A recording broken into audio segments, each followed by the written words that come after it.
Ready for a deep dive? This one really flips the script on aging.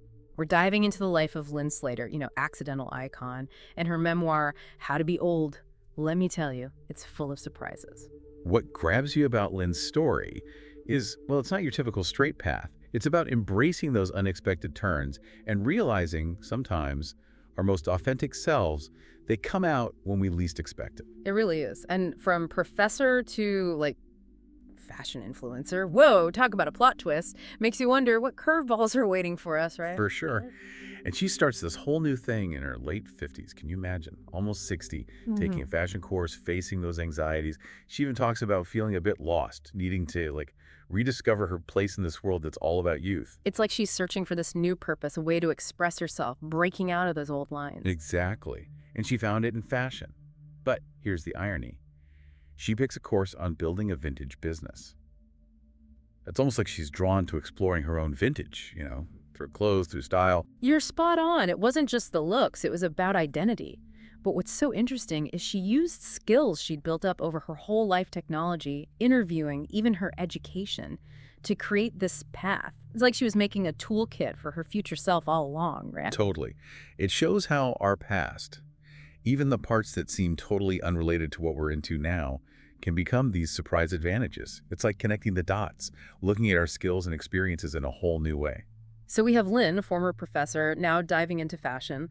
When does that name, accidental icon, come in? Because that name, it's perfect. It just grabs your attention. You're right. The name's a story in itself. Ah. And it was a total accident, a happy one.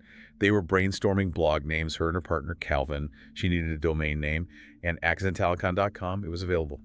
The rest is history. Talk about a lucky break. It's like the name found her. It really does fit, especially how she shook up how everyone sees age in the fashion world. Yeah. But before we go there, let's rewind to those early days. Remember those anxieties she had about starting out? She used those. Turned fear into fuel. So many of us let fear stop us, but she used it to launch herself forward. How'd she handle those early days? She jumped in head first, took tons of courses, even tried jewelry making, tailoring. And that's when she finds Yohji Yamamoto's designs, those bold black and white outfits, the androgynous looks, they really clicked with her. It's amazing how certain looks just resonate, right? You see it, and it's like, yes, that's me. That's how I want to be seen. Exactly. And for Lyn, it went deeper. She even mentions wearing Yamamoto while teaching. Imagine that, this subtle rebellion against the whole academic dress code. Fashion as self-expression, right from the start. Love that. It's that inner drive, wanting to break free from expectations. Makes you think, what little rebellions could we all use in our lives, right? Totally.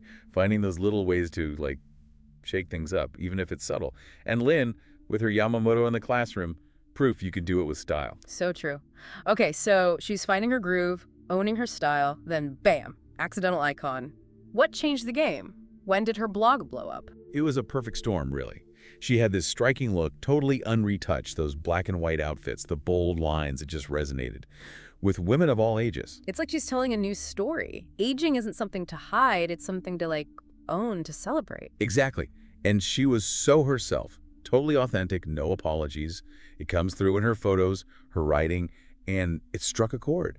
People connected with that honesty, that willingness to break the rules. And don't forget, she's doing all this in a world obsessed with being young, in an industry known for its, unrealistic standards. Right. And she talks about this, how she felt like an outsider at first. There's this hilarious story in her book about being at a fashion show, clueless about who's sitting right next to her, Tom Brown. Get out. What happened? She figures it out eventually, and they had a good laugh about it. It's just, even among fashion royalty, she's down to earth, genuine. It's refreshing, that she can laugh at herself. It's endearing. I think that's a big part of why people love her. She's relatable. She's human, even while she's breaking barriers. Totally. This is someone who's started out hesitant, even anxious about this whole world. But she went for it, found her place, and did it her way. She's like the poster child for, it's never too late to reinvent yourself, right?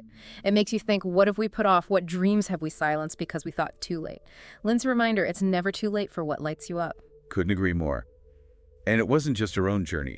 She looked for others like her, other women shaking things up. Like her friendship with Karen Sture. Love her work. So honest. Such a unique voice. Lyn felt that connection too. She talks about going to Montreal just to meet Dore, felt this instant kinship. They both found success by being real, vulnerable in this world that can feel so, I don't know, manufactured. It's funny, right? Even when we feel like outsiders, we find our people, our tribe. And those connections, they're everything, especially when you're forging your own path. So true. Having that support, those people who get it, it changes everything. And for Lyn, it wasn't just about friendship. It was about pushing the industry to change, to be more inclusive, diverse, real. And she used her platform for that. She's been vocal about ageism, about needing more older women represented in fashion and media. Absolutely. She gave us that hashtag age is not a variable. It became this anthem for women to embrace their age, to express themselves authentically. And she wasn't just talking, she was living it, showing that vibrancy, that boldness in everything. She really did embody it. It wasn't just a slogan. But even with success, with her platform growing, there were challenges. She talks about burnout in her memoir, the not-so-glamorous side. That's what makes it so relatable. She's honest about the pressure, always being on, navigating social media. It's a lot. It's easy to get caught in the highlight reel, right? Forget that even those we admire, they feel doubt, overwhelm, burnout, too. Right. And Lyn talking about it so openly, it's powerful. She talks about feeling disconnected from her online persona, the toll of influencer culture. Like they say, comparison is the thief of joy. Seeing everyone's curated lives constantly, it's easy to feel like we're not enough. And for Lyn, it led to a turning point. She knew something had to change. She needed her own story back, her well-being, to realign with what mattered. And that's when she left academia. Yep. After years of teaching, tenure, she walked away to focus on herself, her creativity, her well-being. Think of the courage that takes, leaving what's safe for a path that feels more, well, true to who she is. Sometimes the bravest thing is walking away from what's no longer serving us, even if it means stepping into the unknown. It's about letting ourselves evolve, deciding what success means for us, not anyone else. And for Lyn, it was about her creativity, her writing, getting back to sustainability, simple living. It also meant a big life change. The move from their Manhattan apartment to the Hudson Valley. Tell me more. What prompted that? A few things, but she really wanted something simpler, more grounded. She talks about needing to get away from the noise, the constant go-go-go of the city. She wanted nature, space to think, to breathe, to reconnect with herself. It's interesting how sometimes we need to physically step away from our environment, from all the expectations to really see ourselves, you know? Absolutely. And the Hudson Valley, it held this special meaning for her. She had memories of her grandparents' house there from childhood, being in nature, that feeling of peace, of belonging. It's like she was going back to her roots, finding comfort and inspiration. So it wasn't just escaping the city, it was going back to what felt like home, a place to rediscover herself, what truly mattered. And it wasn't just the house, right? Moving to the Hudson Valley, it was like a reset for Lyn. Shedding those expectations, just being, makes you think about how where we live shapes us, doesn't it? 100%.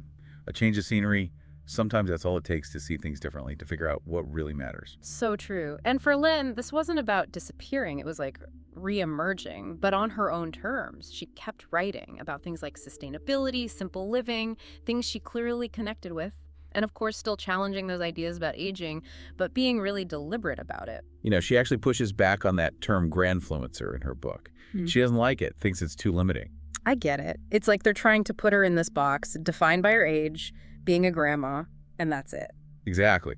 And don't get me wrong, she loves being a grandma. She writes about it beautifully, her bond with her granddaughter. But she's saying it's one part of her, not all of her. Writer, gardener, partner, friend, advocate, and accidental icon. It's about owning all those parts of ourselves, right? We're never just one thing. And as we get older, those layers, those roles, they make us who we are. Right on. It's about celebrating that, realizing aging isn't about shrinking or fading out. It's about continuing to change, to learn, to redefine what's possible. She shows us it's never too late for new passions, new challenges, embracing the unexpected. And she wants us to do the same.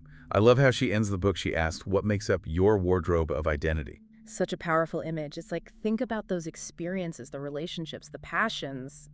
They've shaped us, clothed us in a way. Exactly. And how can we upcycle those things to make a life that's even more real, more fulfilling, no matter how old we are? It's realizing our stories are never finished. We get to choose how we show up in every stage. It's about saying yes to the journey, even the messy parts, and finding the joy in those unexpected detours. Lyn Slater reminds us it's never too late to redefine ourselves, to own who we are, to find the beauty in aging. It's about living boldly, honestly, with a little curiosity thrown in. So, wrapping up this deep dive, I'm feeling inspired, more aware of how powerful it is to forge our own paths. And yeah, maybe a little braver to challenge those old ideas about getting older. Remember, like Len says, age is just a number when it comes to living with passion, purpose, and a whole lot of style. Until next time, keep exploring, keep changing, and keep embracing those surprises.